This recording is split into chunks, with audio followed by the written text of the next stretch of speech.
एक काशी में एक ब्राह्मण रहते थे। बहुत साल बाद मुझको ये कथा याद आई है। मैंने शायद अपनी पहली कथा में ये कथा सुनाई थी, अपने जीवन की पहली कथा में ये कथा सुनाई थी, उसके बाद अब याद आ रही है। काशी में एक ब्राह्मण रहते थे, वो नित्य भागवत जी का पाठ करते थे। हम आपको भागवत जी की महिमा बता रहे हैं।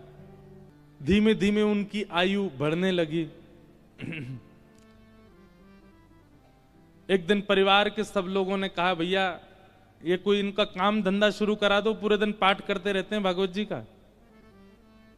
और पाठ भी किसी व्यक्ति के लिए नहीं, अगर कोई उनको दक्षिणा भी देता था कि पंडित जी हमारे यहाँ पाठ कर दो, तो उसके यहाँ पाठ करते थे, वो उसका पाठ, फिर उसके बाद अपना पाठ अलग करते, अपने लिए करते थे। उसके पीछे उनकी कोई कामना नहीं थी, निष्काम भाव से करते थे। नित्य पाठ करते। तो एक दिन घर के लोगों ने सबने कहा कि इनका ब्याह कर दो, ये करते धरते तो कुछ है नहीं, पूरे दिन पाठ में ही लगे रहते हैं, इनका ब्याह कर दो, पत्नी घर आएगी, अकल ठिकाने आ जाएगी। और सब घर के लोगों ने वो ब्राह्मण देवता का ब्याह कर दिया। पत्नी आ गई।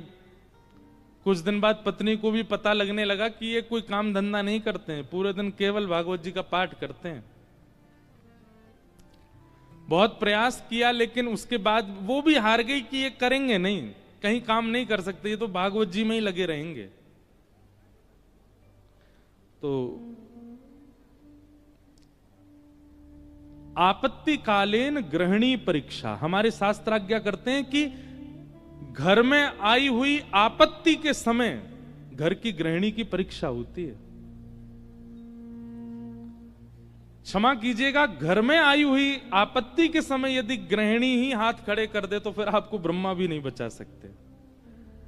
लेकिन घर में यदि कोई आपत्ति आ जाए और घर की नारी, घर की गृहिणी, यदि वो अपना बल साध ले, वो ना टूटे, वो ना विचलित हो, चिंता मत कीजिएगा, आप उस संकट के सागर से निकल जाओगे। ये वेद प्रमाण है, ये शास्त्र प्रमाण बात है। इसलिए माताएं बहनों को एक बात हम कहें कि पति के ऊपर, बच्चों के ऊपर, परिवार के ऊपर कितने भी संकट आए, बाकी समय आप भले कितने भी आंसू बहाओ, लेकिन घर में आए हुए संकट के समय आप बस थोड़ा सा मजबूत हो जाइए, आपकी मजबूती से पूरा घर संभल जाएगा। आपत्तिकालीन गृहिणी परीक्षा।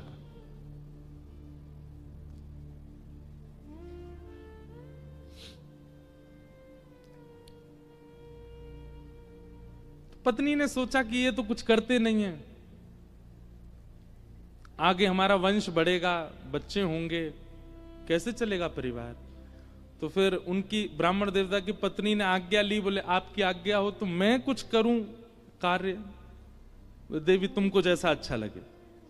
भोजन बनाना बहुत अच्छा जानती थी, 3-4 घरों में उन्होंने काम ले लिया और वो जाती भोजन बनाती और उससे जो वेतन मिलता उसी से घर चलता था ब्राह्मण का।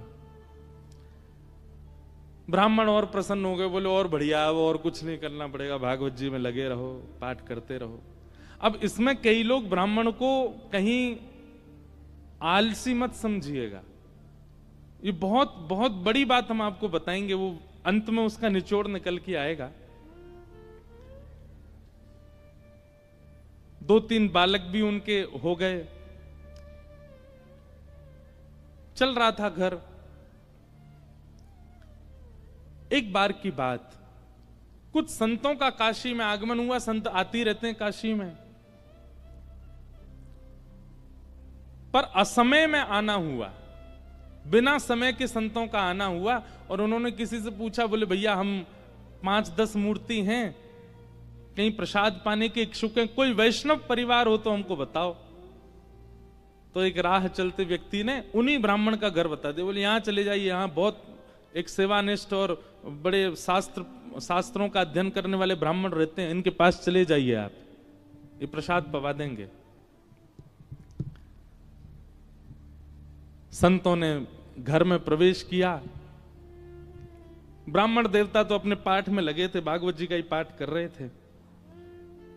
और उनकी पत्नी बच्चों को, पति को स्वयं प्रसाद आदि पाकर के सारे बर्तन मांज करके उसने रखे ही थे। उसी समय संतों का आना हुआ और संतों ने आगे कहा, आओ बिटिया, हम 10 मूर्ति हैं, हम लोग अयोध्या से प्रयागराज जा रहे हैं, काशी बीच में पड़ा, किसी ने बताया आपका घर वैष्णव का है, बड़ी जोर की भूख लगी, ठाकुर जी को प्रसाद पवाओ और प्रसाद पवा के हम लोगों को प्रसाद बांट दो।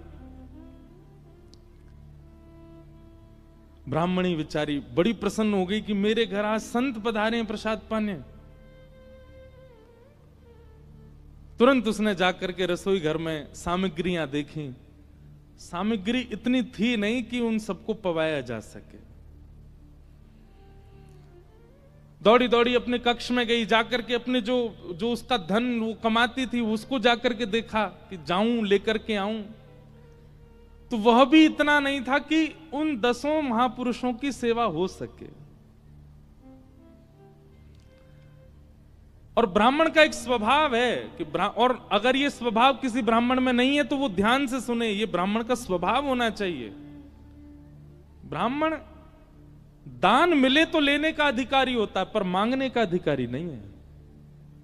मांगे ना, ब्राह्मण का स्वाभिमान है, वो मांगता नहीं है और मांगना चाहिए भी नहीं।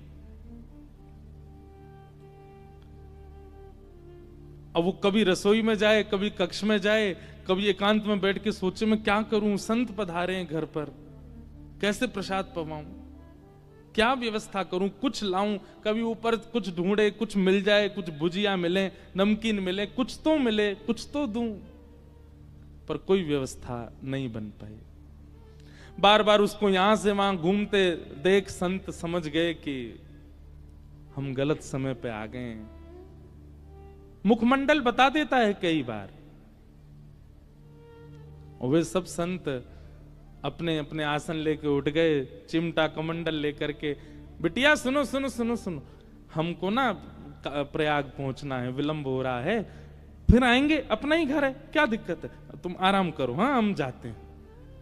और उस ब्राह्मणी के मन में वही आ रहा था, जब ये कक्ष मेरे घर में घुसे, इन्होंने घुसते ही क्या कहा था कि हम बहुत भूखे हैं, ठाकुर जी को भोग लगा के प्रसाद पवा, और ये भूखे ही जा रहे हैं और मैं कुछ नहीं कर पा रही।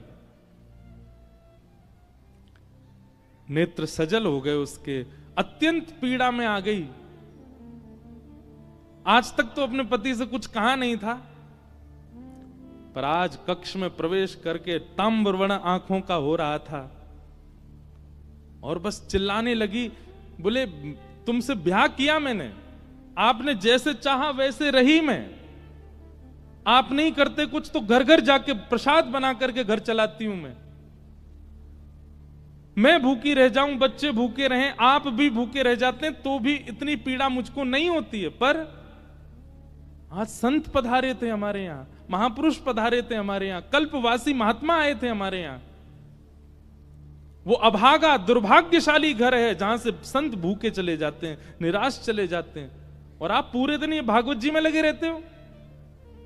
अगर ये भागवत कृष्ण हैं, अगर ये भागवत नारायण हैं, अगर ये भागवत साक्षात भगवान हैं, तो इन भागवत जी से कम इतनी उम्मीद तो हम रख सकते थे कि हमारे घर से संत भूखे नहीं जाते। क्या दिया भागवत जी ने हमें?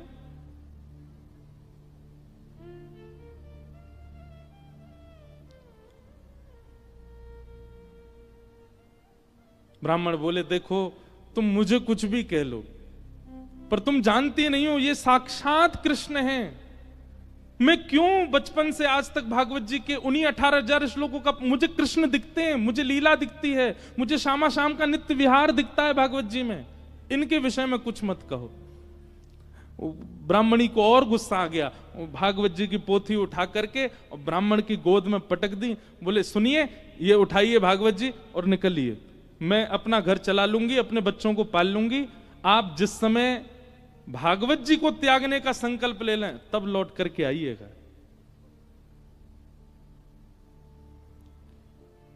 ब्राह्मण के नेत्र सजल हो गए, हृदय से लगा लिया भागवत जी को, निकल पड़े, घर से निकल गए और गंगा जी के तट पर जाकर के खूब रोए, खूब रुदन किया।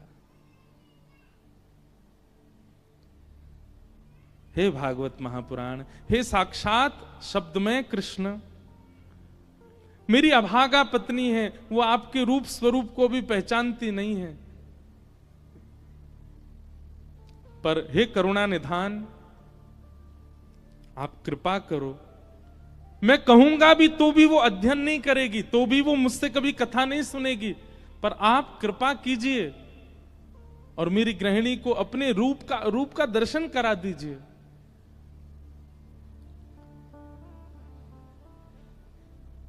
प्रबल प्रेम के पाल पढ़कर हरि को नियम बदलते देखा, अपना मान टले टल जाए, पर भक्त का मान न टलते देखा।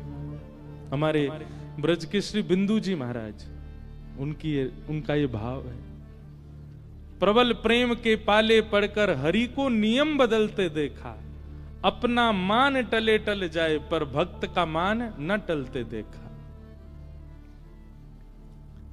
इतने में ही नन्हे से कन्हैया, ऊंची धोती पहनी, घुटने घुटने तक, नीचे के पांव ठाकुर जी के दिखाई दे रहे हैं, उनमें सुंदर सुंदर कड़ूला पहने, कड़ूलान में भी छोटे छोटे घुंघरू लगे हैं, कमर में करधनी पहनी है, करधनी में भी छोटी छोटी घंटी लगी है, गले में सुंदर दो हार पहने हैं, हाथों में बाजूबंद, ऐसे हाथों में कड़ूला, और सिर पर एक स्वाफा बांध करके सांवरे सलोने कमल नेत्र ठाकुर जी प्रकट हो गए काशी में। लेकिन ब्राह्मण को नहीं दिखे अभी, बस कहीं हो गए प्रकट, और प्रकट होकर के एक डलिया उठा करके सिर पर रखी, और महाराज जैसे कोई बालक कुछ बेचने के लिए जा रहा हो, ऐसे ठाकुर जी उस डलिया को लेकर के ब्राह्मण के घर जा रहे हैं। ब्राह्मण के घर पहुंच गए, ब्राह्मण गंगा किनारे अभी रो रहा है, और उसके घर पहुंच करके बाहर से उसके गेट को खटखटाने लगे। ब्राह्मणी निकल करके बाहर आई, जैसे ही दरवाजा खोला, सांवरे सलोने नंद नंदन, अब वो क्या जाने की है नंद नंदन, बस उसको तो ये दिख रहा था कोई किसी मैया का सुंदर सा बालक है, श्रृंगार करके डोल रहा गली में। जैसे द्वार खोला, द्वार खोल करके बोली, अरे बालक तुम कौन हो, कहां से आए हो, माताजी कहां तुम्हारी, पिताजी कहां, अकेले कहां घूम रहे हो, और ये इतनी भारी डलिया लेकर के कहां जा रहे हो। डलिया के ऊपर वस्त्र पड़ा था, तो ठाकुर जी एक हाथ से डलिया पकड़े, दूसरे हाथ से इशारा करके बोले, मानो इशारा कर रहे हैं हम गूंगे हैं, बोलना नहीं जानते। अच्छा गूंगे हो, ठाकुर जी बोले तो बोले फिर यहां क्यों आए हो। तो ठाकुर जी ने उसको इशारा किया, कुछ लिखने को दो, हम बताएं कौन है, कैसे आए। डलिया उठा करके ब्राह्मण देवता के घर के भीतर रखी, और पर्चा लेकर के उस पर सुंदर लेखनी लिख करके और मोड़ करके ब्राह्मणी को दे करके, और तुरंत ठाकुर जी पीछे मुड़े चले गए। ब्राह्मणी पत्र पढ़ने लगी, इतने तो ठाकुर जी वहां से अंतर ध्यान चले गए। अब ब्राह्मणी देखती रही, दूर दूर तक ठाकुर जी दिखे नहीं। क्या लिखा था उस पत्र में? ठाकुर जी बोले, हमें छोटा बालक मत समझो, हमारी कद को देख करके बस ये जान लो हम बौने हैं। हमारी जो कद है वो इससे बड़ी नहीं है ऊपर, नहीं तो हमारी उम्र बहुत है, और हम बहुत बहुत धनवान परिवार से आते हैं। बहुत वर्षों से तुम्हारे पतिदेव हमारे कुल के लिए पाठ कर रहे हैं भागवत जी का, पर आज तक उन्होंने वेतन नहीं लिया अपना, आज तक एक रुपया भी हमसे मांगा नहीं। पर मुझे आज पता चला कि उनके परिवार को बहुत आवश्यकता है, इसलिए संपूर्ण जीवन काल में उनका जितना भी वेतन होता था वो हम देने के लिए आए हैं। वो जैसे ही घर आए उनको दे दीजिएगा। और ऐसा कह के ठाकुर चले गए। अब जैसे ही वो डलिया के ऊपर से वस्त्र हटा करके देखा, विविध प्रकार की मणियां, रत्न, सोने, जवाहरात, हीरे आदि सबसे लबालब भरी हुई वो डलिया। ब्राह्मणी मनी मन सोचने लगी, मैंने भी बेवजह डांटा, बिन बताए पाठ कर रहे थे यहां पर, और मुझे लगता तो था कि ये पाठ करते हैं, इसके पीछे कोई कारण नहीं, कुछ मिलता नहीं इनको, कुछ फिर भी लगे रहते हैं, पर ये तो बड़े गोपनीय हैं, मुझे बिन बताए किसी परिवार के लिए कर रहे थे। अपने बेटा को बुलाया, बोले सुनो पिताजी को खोजो, कहां हैं, ढूंढ के लाओ उनको। पिताजी बैठे थे गंगा किनारे, बच्चे ने जाकर पिताजी जल्दी चलो मैया बुला रही घर पे।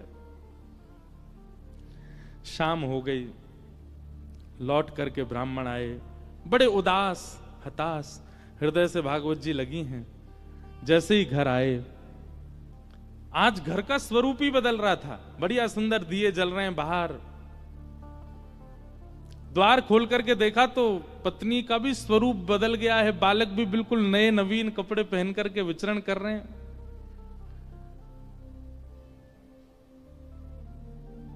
जैसी पतिदेव को आते देखा, ब्राह्मणी ने तुरंत आरती की, जल आदि छिड़काव करने लगी, खूब बलियां लेने लगी। पतिदेव बोले, ब्याह के बाद पहली बार इतना हमारा पूजन हुआ है, ऐसा क्या हो गया जो इतना पूज रही हैं हमको? देवी, ये घर की रौनक हमको डांटने से, फटकारने से घर की रौनक बढ़ गई तुम्हारी? रोज ही डांट दिया करो हमको। ऐसा क्या हो गया जो आज इतना सब कुछ मंगल, बच्चे नए वस्त्र पहन के घूम रहे हैं, आप बढ़िया साड़ी पहन के, ये कहां से इतना सब कुछ आया? हाथ पकड़ के बोली, आज तुम्हारी चोरी पकड़ी गई है ना, वहीं से मिला है ये सब कुछ।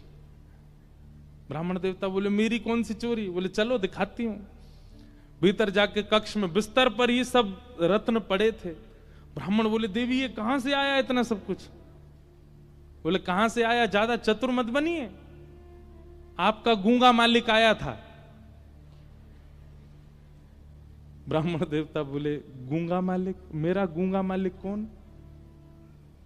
बोले बहुत छोटा सा था, पीली पीली धोती पहनी थी उसने, ऐसी सुंदर स्वापा सिर पर बांध रखा था, ऐसे गदमदरा से उसके हाथ मोटे मोटे से, और इतने सुंदर उसका मुखमंडल, गाल बिल्कुल गुलाबी, आंखें बिल्कुल ऐसे कटाक्ष जैसी, और क्या सुंदर। ब्राह्मण देव बोले, नाम नहीं पूछा? बोले इशारा किया उसने कि मैं गूंगा हूं। वो तुमको कैसे पता फिर मेरा? बोले वो लिख के देके गया। बोले कहां लिखा है, दिखाओ। जैसे ही पृष्ठ पत्र वो उनके ब्राह्मण के हाथ में दिया, अक्षर सब अंतर ध्यान हो चुके थे। देवी यहां तो कुछ भी नहीं लिखा है। ब्राह्मणी बोली, दिखाओ। ब्राह्मणी ने देखा तो वहां कुछ भी नहीं था। ब्राह्मणी ब्राह्मण को देखे, ब्राह्मण ब्राह्मणी को देखे, बोले ये हुआ क्या है?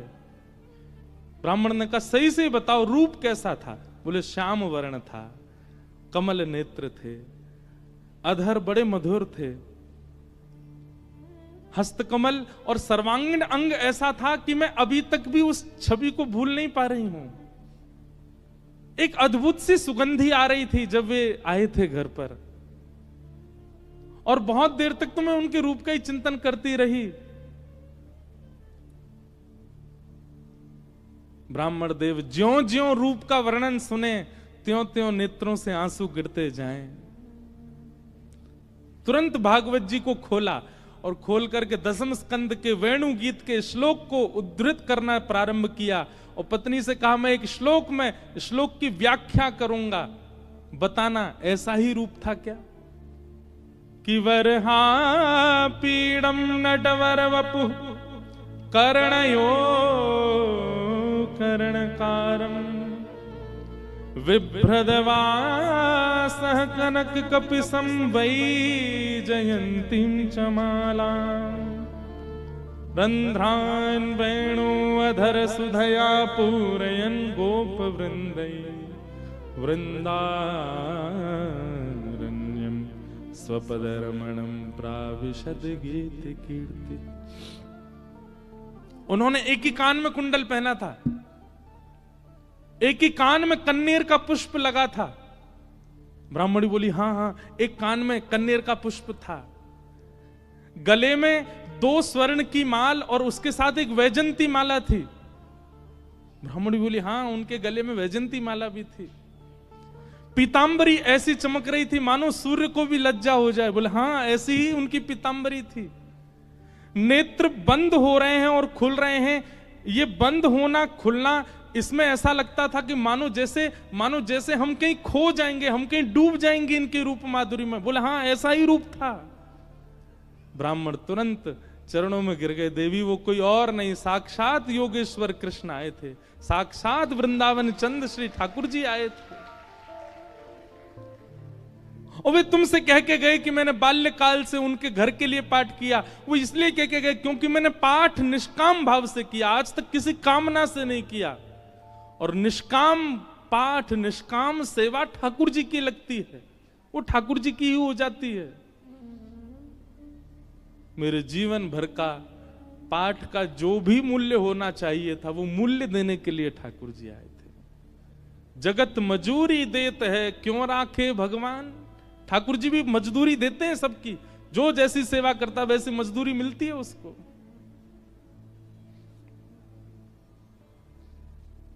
ब्राह्मण आनंदित हो गए और उसी काल से वो ब्राह्मणी भी जीवन यापन के लिए कार्य तो करती, पर भागवत जी की साधिका हो गई और नित्य भागवत जी का पाठ करने लगी। भागवत कोई ग्रंथ नहीं है, कोई किताब नहीं है, कोई पोथी नहीं है। और एक बात कह दूं तो कोई अतिशयोक्ति नहीं, पुराण से ऊंचा हमें शब्द मिला नहीं, इसलिए हम पुराण कहते हैं। श्रीमद् भागवत सचल श्री कृष्ण है, साक्षात कृष्ण है। आपको शायद राधा रमन जी के मंदिर में श्री कृष्ण की प्रतिमूर्ति, श्री कृष्ण का भाव का अनुभव ना हो, पर कथा में हो जाएगा। आपको शायद कभी वृंदावन में वो अनुभव ना हो जो कथा में हो जाएगा। क्यों? कथा में सचल शब्द के रूप में श्री कृष्ण विचरण करते हैं। ऐसी भागवत जी को हम बारंबार प्रणाम करते हैं, वंदन करते हैं। बोलो भागवत महापुराण की। ऐसी भागवत जी। इसलिए एक एक शब्द, एक एक भाव बहुत ध्यानपूर्वक सुनना है कथा का, क्योंकि श्री कृष्ण है। कल हम लोगों ने महात्म की चर्चा सुनी। आइए आज से प्रथम स्कंद में हम लोग प्रवेश करते हैं। जन्माद्यस्य तोन्मयादितरतः चार्थे स्वविज्ञस्वराट् तेने ब्रह्म हृदय आदि कवये मुह्यन्ति सूरयः तेजो वारि मृदां यथा विनिमयो यत्र त्रिशर्गो मृषा धाम्ना स्वेन सदा निरस्तकुहकं सत्यं परम धीमहि। सत्यम परम धीमहि। जो लोग उठ गए हैं वो धीमे धीमे आगे आ जाओ, ऐसे आओ कि किसी को पता भी नहीं चले, खिसक के ही आगे आ जाओ, उठ के मत आओ।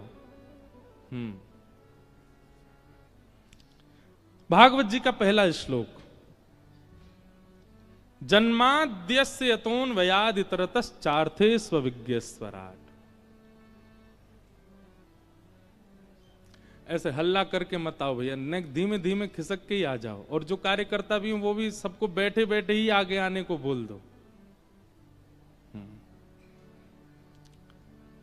जन्माद्यस्य यतोऽन्वयादितरत, सावधानी से सुनो सब लोग। वेद व्यास जी महाराज ने भागवत जी की रचना में प्रथम श्लोक जकार से प्रारंभ किया, ज शब्द से प्रारंभ किया। हमारे व्याकरण में ऐसा कहते हैं कि जकार जो है ये दग्धाक्षर है। संस्कृत के विद्वान यदि किसी शुभ स्तुति का प्रारंभ करते हैं तो ज शब्द पहले नहीं बोलते, क्योंकि ज शब्द जो है, ऐसा नहीं है कि नहीं बोलते, पर ज शब्द को दग्धाक्षर कहा। दग्धाक्षर मतलब लिखने वाला, बोलने वाला, कहने वाले का हृदय पीड़ा में होगा तो वो ज ही बोलेगा पहले, दग्धाक्षर। भागवत जी में गोपियों ने गोपी गीत गाया। कितने लोगों को गोपी गीत याद है सागर में? वाह भैया, 5000 लोगों में 5 हाथ उठे। अब भागवत जी हो गई हैं आपके सागर में, अब हमको कुछ दक्षिणा दीजिएगा। दक्षिणा के रूप में यही दीजिए कि नित्य गोपी गीत का पाठ प्रारंभ कर दीजिए और गोपी गीत याद कीजिए।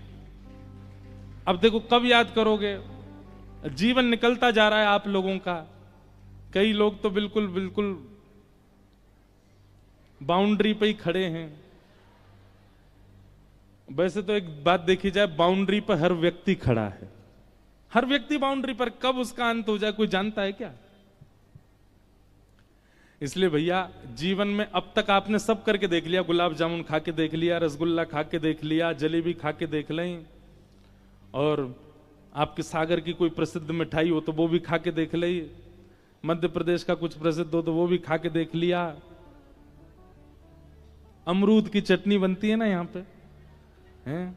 देखो हमें पता है, खिलाई नहीं है अभी तक किसी ने, बस पता है।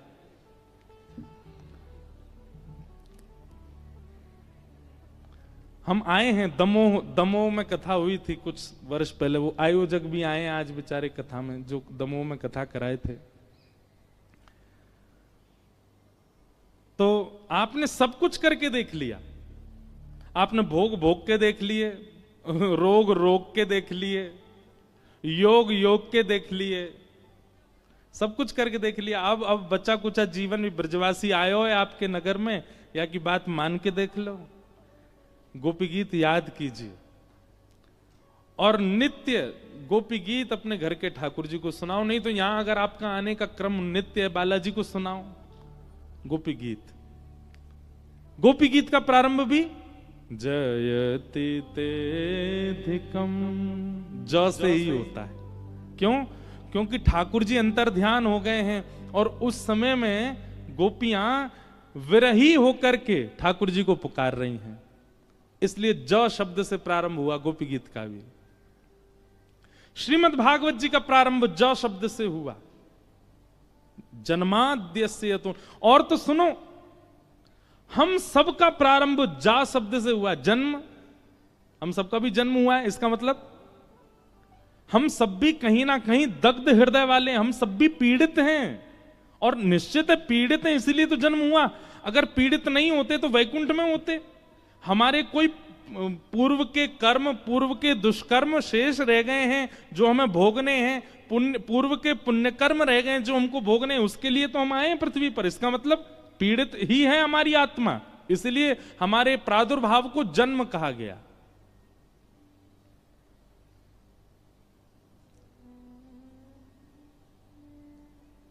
तो ज शब्द से प्रारंभ संस्कृत के रूप में तब किया जाता है जब हृदय पीड़ा में हो।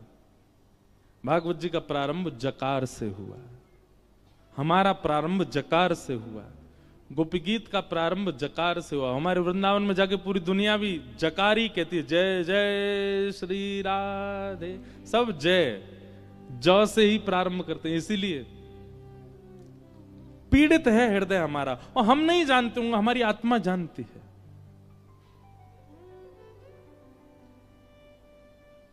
जन्म से हमारा प्रारंभ हुआ है, जन्म से ही भागवत जी का प्रारंभ हुआ है। भागवत जी का पहला शब्द ही जन्म है। जन्माद्यस्य तोन्वयादितरतश्चार्थे स्वविज्ञ स्वराट। बहुत कठिन श्लोक है, मैं जितनी व्याख्या हो सकेगी करूंगा।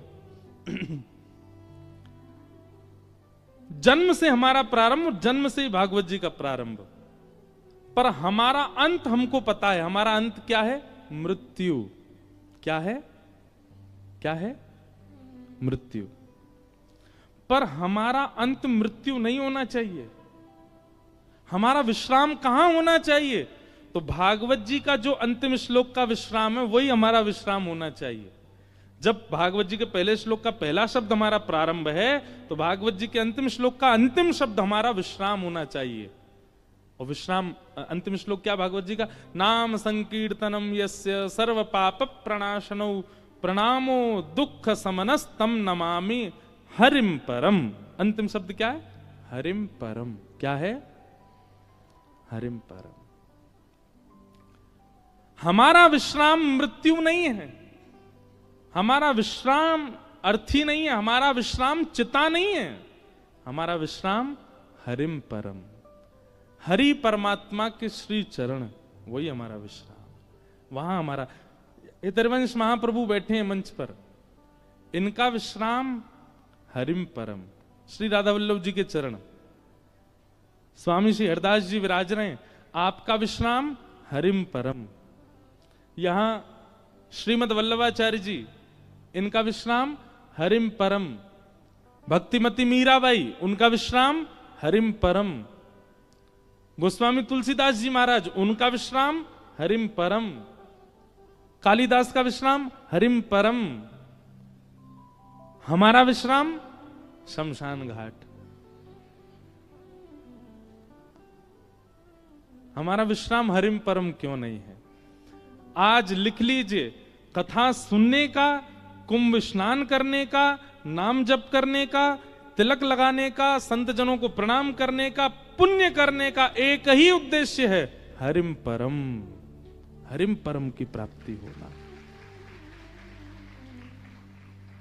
आपके उद्देश्य अनेक रहे हैं। कभी आपका उद्देश्य बहुत अच्छे कॉलेज में पढ़ने का था, कभी बहुत अच्छे स्कूल में जाने का था, बहुत धन कमाने का था, कोई गाड़ी खरीदने का था, किसी कन्या से ब्याह करने का था, किसी पुरुष से ब्याह करने का था, किसी पदवी को प्राप्त करने का था। पर अब आप कथा में बैठे हो और नियमित 7 दिन का संकल्प लेके बैठे हो, तो आपका उद्देश्य बाकी सब किनारे, हरिम परम, हरिम परम। और उस हरिम परम को प्राप्त करने के लिए जो जो आवे, चाहे उसके लिए मुझे अच्छी यूनिवर्सिटी में पढ़ना पड़े, अच्छे कॉलेज में जाना पड़े, खूब धन कमाना पड़े, अच्छा घर बनाना पड़े, पर सबके पीछे उद्देश्य क्या होना चाहिए? हरिम परम। यही कथा का उद्देश्य। आप विवाह भी इसी भाव से कर रहे हो कि पत्नी के सहित हरिम परम। बालक भी इसीलिए प्रकट हुए हैं घर में कि बालकों सहित हरिम परम। आप वकील भी इसीलिए बने हो, नेता भी इसीलिए बने हो, वाइस चांसलर भी इसीलिए बने हो, चार्टर्ड अकाउंटेंट भी इसीलिए बने हो कि हरिम परम, इसके माध्यम से भी, माध्यम सब बन जाएं पर उद्देश्य हरिम परम। आपको कुछ नहीं करना पड़ेगा, सब अपने आप, सब भक्ति में हो जाएगा। आपकी पढ़ाई भक्ति में हो जाएगी, आपकी इंजीनियरिंग भक्ति में हो जाएगी, आप नेता हैं, आपका नेता स्वरूप भक्ति में हो जाएगा, सब कुछ भक्ति में होता चला जाएगा। सब भक्ति में होने का मतलब सब पवित्र होता चला जाएगा। आपका विवाह पवित्र हो जाएगा, सब कुछ पवित्र हो जाएगा। उद्देश्य यदि श्यामा श्याम है तो, उद्देश्य यदि ठाकुर जी है तो, सबसे प्राप्त क्या करना है? ठाकुर जी को, हरिम परम।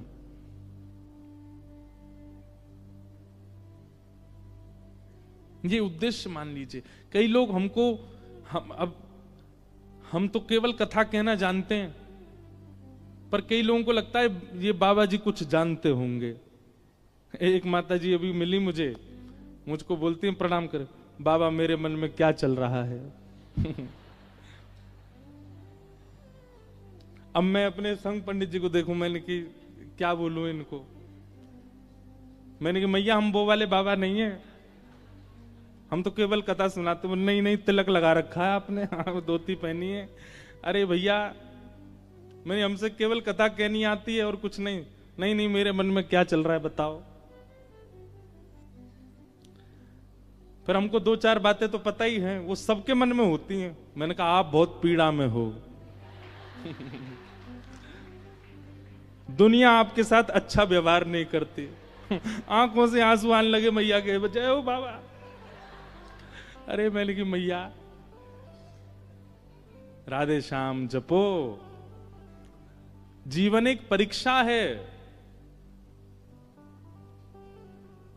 परीक्षा पत्र को देख करके घबराते तो सारे बालक हैं, पर जिसका अध्ययन, जिसका स्वाध्याय उचित होता है, तुरंत कलम उठा के लिखने लग जाता है, बढ़ता है आगे, सोचता है, विचार करता है, करने लगता है। और जिसका स्वाध्याय अच्छा नहीं है, वो इधर उधर ही देखता रहेगा, उसके में से देख लूं, यहां से देख लूं, वहां से। ठीक वैसे ही इस संसार में हमारी जो जीवन में आने वाली परिस्थितियां ये परीक्षा हैं। जिसका कथा रूपी, जिसका सत्संग रूपी स्वाध्याय अच्छा होगा, वो जीवन में आने वाली परीक्षा को पार करने लगेगा। और जिसके जीवन में सत्संग ही नहीं होगा, वो इधर उधर ही देखता रहेगा। मेरे जीवन में संकट आ गए, क्या करूं बाबा, मेरे मन में क्या बताओ। सत्संग बहुत बलवान है, आश्रय लेके तो देखो। उद्देश्य आपका क्या हो, हरिम परम, और कुछ नहीं।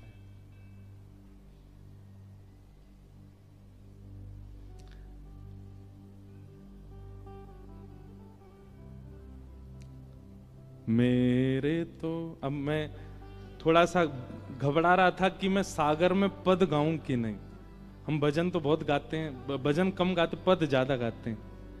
एक बहुत सुंदर पद है, आप लोग समझने का प्रयास कीजिएगा, पद समझ में आ जाएंगे और गाइएगा मेरे साथ में।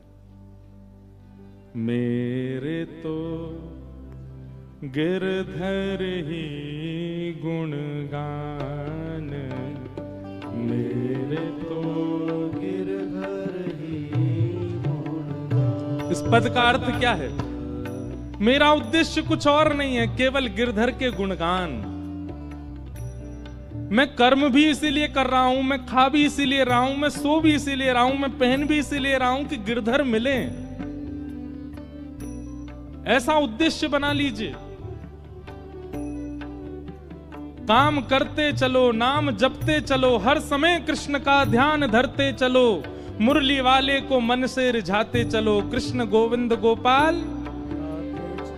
सुख में फूलो मती, दुख में भूलो मती, प्राण जाए मगर नाम भूलो मती, काम की वासना को मिटाते चलो, कृष्ण गोविंद गोपाल। मेरे तो गिरधर ही गुणगान, मेरे तो गिरधर ही गुणगान, मेरे तो गिरधर ही गुणगान, मेरे तो गिरधर ही गुणगान। यह मूरत खेलत नैननु में,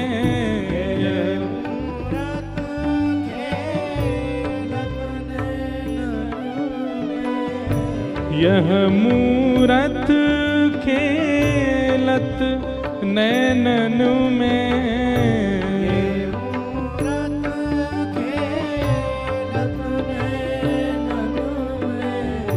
यही हृदय में ध्यान हो, यही हृदय में ध्यान,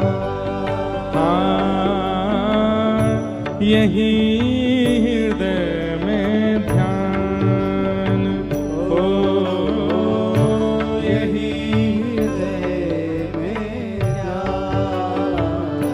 मेरे तो गिरधर ही गुणगान, मेरे तो गिरधर ही गुणगान, मेरे तो गिरधर ही गुणगान,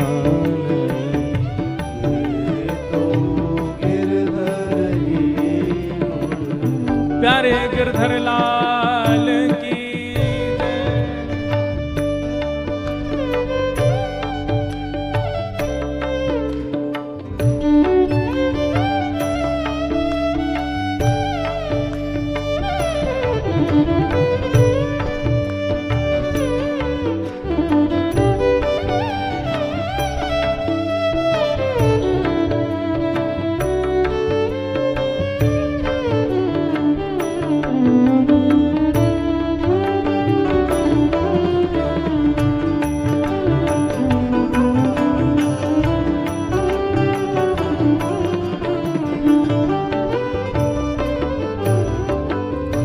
चरण रेणु चाहत मन मेरो, रेणु चाहत चरण रेणु चाहत मन मेरो,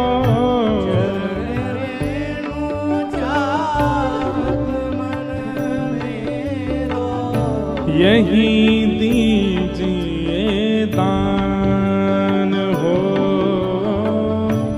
यही दीजिए दान। कृष्णदास को जीवन गिरधर, कृष्णदास को जीवन गिरधर, हम सब को है जीवन गिरधर, हम सब को है जीवन। कैसे गिरधर? मंगल रूप निधान हो,